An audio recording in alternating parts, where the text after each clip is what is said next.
sabbar ዜና foon isin as duubatti agartan kun foon addunyaa guutuutiin qisiifatee foon addunyaa guutuutti ajaa'iba ta'e egaa foon gaalaa yookaan foon beeyladaa sittiin fakkaatiin viidiyoo kana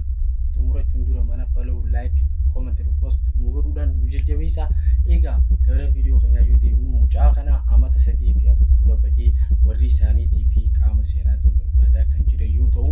miila kana gaa miila isaati egaa hattuun tokko yookaan ajjabaan tokko ajjabee isa kana hararamee suudhaan cicciree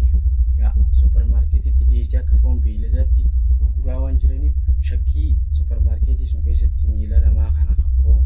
beeyladaati jedhanii fidan shakkuudhaan marmaranii DNA yookaan dhiiga isaa fuudhanii marmaruudhaan mucaa amma dura badee sun ta'uu beekuu isaaniitiin egaa namticha mucaa kana qalee akkana gurgureessuun illee barbaadanii qabanii garuu gara social media yookaan fuula social media fiduu dhoisuudhaan akkasitti qabanii jiranii. Egaa addunyaa foon ilma namaa gurgurattu tana keessa jira. Viidiyoo kana repost share godhuudhaan